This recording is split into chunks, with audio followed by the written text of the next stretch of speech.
ನಮಸ್ತೆ ಸಮಸ್ತ ಜನ ಸುಖಿನೋ ಭವಂತು.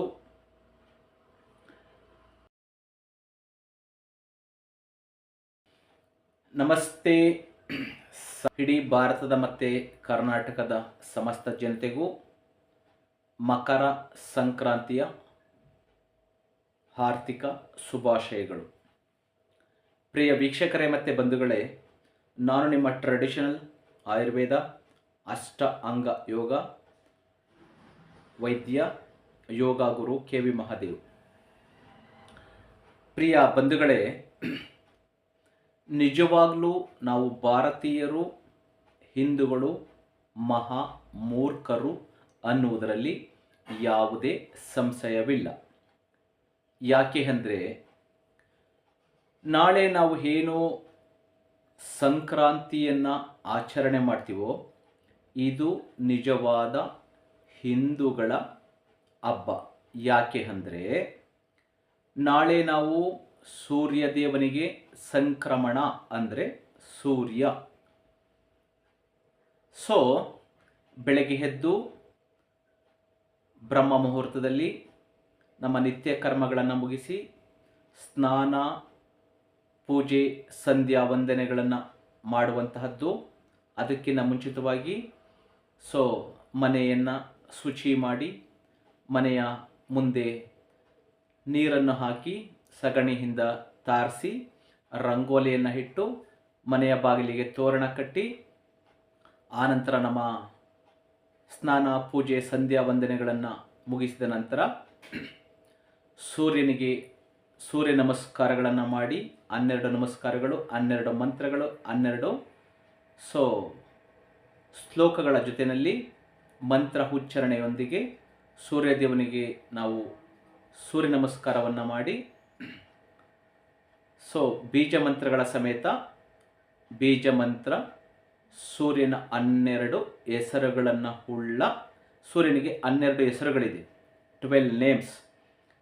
ಸೂರ್ಯ ನಮಸ್ಕಾರವನ್ನು ಪೂರ್ವಾಭಿಮುಖವಾಗಿ ನಿಂತು ಸೂರ್ಯ ನಮಸ್ಕಾರವನ್ನು ಮಾಡಿ ಸೂರ್ಯ ದೇವನಿಗೆ ಆರ್ಘ್ಯವನ್ನು ಕೊಟ್ಟು, ಆ ನಂತರ ನಾವು ಮಾಡಿದಂತಹ ಈ ಮಹಾಪಂಚಭೂತಗಳು ಕೊಟ್ಟಂತಹ ನೈವೇದ್ಯವನ್ನು ಆ ಸೂರ್ಯದೇವನಿಗೆ ಅರ್ಪಣೆ ಮಾಡುವಂತಹದ್ದೇ ನಿಜವಾದ, ನಾಳೆ ನೀವೇನು ನೋಡ್ತೀರಿ ಸೂರ್ಯನ, ಅದೇ ನಿಜವಾದ ಸೂರ್ಯನೇ.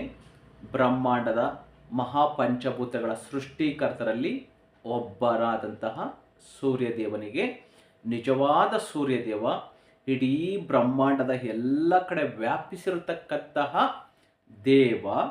ನಾವು ಮಹಾದೇವ ಅಂತ ಬೇಕಾದರೂ ಕರಿಬಹುದು, ಸೂರ್ಯ ಅಂತ ಬೇಕಾದ್ರೂ ಕರಿಬಹುದು. ಈ ಸೂರ್ಯ ದೇವನಿಗೆ ನಾಳೆ ಪೂಜೆಯನ್ನು ಮಾಡ್ತೀವಲ್ಲ, ಇದು ನಿಜವಾದ ದೇವರಿಗೆ ನಾವು, ದೇವರು ಅಂದರೆ ಸೂರ್ಯದೇವನೇ. ಇನ್ನೊಂದು ಸೂರ್ಯದೇವನ ಮತ್ತೊಂದು ರೂಪನೇ ವಾಸುದೇವ. ಒಂದು ಸೂರ್ಯ ಮತ್ತೊಂದು ವಾಸು ಅಂದರೆ ಆಮ್ಲಜನಕ ಗಾಳಿ ಅಂತ ಏನು ಹೇಳ್ತೀವಲ್ಲ, ಇದು ಪುರುಷ ಶಕ್ತಿ. ಸ್ತ್ರೀ ಶಕ್ತಿ ಈ ಭೂಮಿ ತಾಯಿ ಮತ್ತು ಗಂಗಾ ಮಾತೆ ಇಬ್ಬರು ಒಂದೇ. ಫಾರ್ ಎಕ್ಸಾಂಪಲ್, ನಾನು ಯೋಗ ಹೇಳ್ಕೊಡುವಾಗ ಯೋಗ ಗುರು, ವೈದ್ಯ ಮಾಡುವಾಗ ವೈದ್ಯರು, ಪುರೋಹಿತಿಕೆ ಮಾಡುವಾಗ ಪುರೋಹಿತ. ಹಾಗೆ ನನ್ನದೇ 6 ವ್ಯಕ್ತಿ ಒಬ್ಬನೇ, ಹೆಸರುಗಳು ಮತ್ತು ರೂಪ, ಡ್ರೆಸ್ಸು ಬೇರೆ ಬೇರೆ ಥರದ್ದೇ ಇರ್ತದೆ. ಪೌರೋಹಿತ್ಯ ಮಾಡುವಾಗ ಹಾಕೊಳ್ಳುವಂತಹ ನನ್ನ ಬಟ್ಟೆನೇ ಬೇರೆ, ಪೂಜೆ ಮಾಡುವಾಗ ದೇವಸ್ಥಾನದಲ್ಲಿ ಅಂತ ಏನು ಹೇಳ್ತೀವಿ, ಈ ನಮ್ಮ ಮನೆಯೇ ಮಂದಿರ. ಹಾಗಾಗಿ ನಾವು ಮನೆಯನ್ನೇ ದೇವಸ್ಥಾನ ಅನ್ಕೋಬೇಕು. ದೇವರಿರುವ ಸ್ಥಾನ ಮನೆ. ಅದಕ್ಕಿಂತ ಶ್ರೇಷ್ಠವಾದಂತಹ ದೇವಸ್ಥಾನ ಮನವೇ. ದೇಹವೇ ದೇಗುಲ, ದೇಹವೇ ದೇಗುಲ. ಇಲ್ಲೇ ಮಹಾಪಂಚಭೂತಗಳು ವಾಸವಾಗಿರುವಂತಹದ್ದು. ಬ್ರಹ್ಮಾಂಡದಲ್ಲಿ ಯಥಾ ಬ್ರಹ್ಮಾಂಡ ತಥಾ ಪಿಂಡಾಂಡ. ಹಾಗಾಗಿ ನಾಳೆ ಸೂರ್ಯದೇವನೇ ನಿಜವಾದ ದೇವರು. ಅದನ್ನು ಬಿಟ್ಟು ದೇವಸ್ಥಾನಗಳು, ಮಸೀದಿಗಳು, ಚರ್ಚ್ಗಳು, ಗುಡಿ ಗೋಪುರಗಳಲ್ಲಿ ದೇವರಿಲ್ಲ, ಚಿತ್ರಪಟಗಳಲ್ಲಿ ದೇವರಿಲ್ಲ. ನಿಜವಾದ ದೇವರ ಪೂಜೆ ಮಾಡುವಂತಹದ್ದೇ ನಾಳೆ ಸಂಕ್ರಾಂತಿ ಹಬ್ಬ.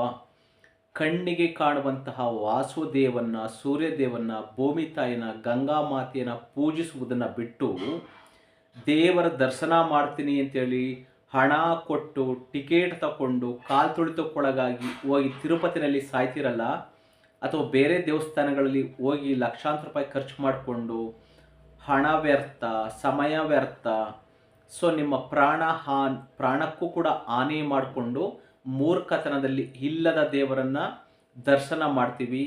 ಪ್ರತಿದಿನ ನಾವೇನು ಮನೆಯಲ್ಲಿ ಊಟ ಮಾಡ್ತೀವೋ ಅದೇ ಮಹಾಪ್ರಸಾದ.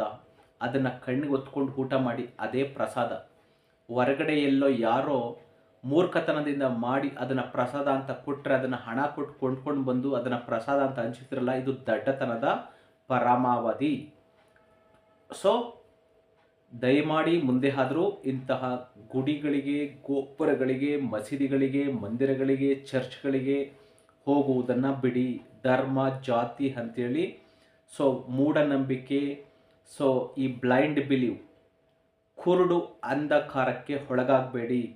ಸತ್ಯವಾದ ದೇವರು, ನಿಜವಾದ ದೇವರು ಇಡೀ ಬ್ರಹ್ಮಾಂಡದ ಅಣುರೇಣು ತೃಣಕಾಷ್ಟಗಳಲ್ಲೇ ಇರುವಂತಹ ಈ ಭೂಮಿ ತಾಯಿ, ಗಂಗಾ ಮಾತೆ, ಸೂರ್ಯದೇವ, ವಾಸುದೇವನ್ನ ಪೂಜೆ ಮಾಡಿ. ಅದನ್ನು ನೋಡೋದಕ್ಕೆ ಯಾವುದೇ ಹಣ ಕಾಸು ಕೊಡಬೇಕಾಗಿಲ್ಲ. ಅಣುರೇಣು ತೃಣಕಾಷ್ಟಗಳಲ್ಲೂ ಎಲ್ಲ ಕಡೆ ಎಲ್ಲ ಸಮಯದಲ್ಲೂ ಕಾಣಿಸ್ತಿರ್ತಾನೆ. ನೀವು ಅದನ್ನು ನೋಡಬೇಕಾದ್ರೆ ಎಲ್ಲೂ ಹೋಗಬೇಕಾಗಿಲ್ಲ. ದೇವರು ಸರ್ವಂತರ್ಯಾಮಿ, ಎಲ್ಲ ಕಡೆ ವ್ಯಾಪಿಸಿರುವಂತಹವನು. ಅದನ್ನೇ ಪಂಚಭೂತಗಳು ಅಂತ ಹೇಳುವಂತಹದ್ದು. ಸೊ ಅದನ್ನು ಬಿಟ್ಟು ಮೂಢತನದಿಂದ, ದಡ್ಡತನದಿಂದ ನೀವು ಮೂಢತನಕ್ಕೆ ಒಳಗಾಗಬೇಡಿ, ದಡ್ಡತನವನ್ನು ಪ್ರದರ್ಶಿಸಬೇಡಿ ಅಂತ ಹೇಳ್ತಾ, ಸೊ ನಿಮ್ಮೆಲ್ಲರಿಗೂ ಸಂಕ್ರಾಂತಿ ಹಬ್ಬ ನಿಮಗೆ ಶುಭವನ್ನು ತರಲಿ. ನಿಮ್ಮ ಅಜ್ಞಾನವನ್ನು, ಅಹಂಕಾರವನ್ನು, ಅಂಧಕಾರವನ್ನು ಹೋಗಲಾಡಿಸಲಿ. ಮುಂದೆ ಆದರೂ ನಿಮಗೆ ಜ್ಞಾನವನ್ನು ಆ ಭಗವಂತ ಸೂರ್ಯದೇವ ನಿಮ್ಮೆಲ್ಲರಿಗೂ ಅನುಗ್ರಹಿಸಲಿ ಅಂತ ನಾನು ಕೇಳ್ಕೊಳ್ತೀನಿ. ಓಂ ಸೂರ್ಯನಾರಾಯಣಾಯ ನಮಃ.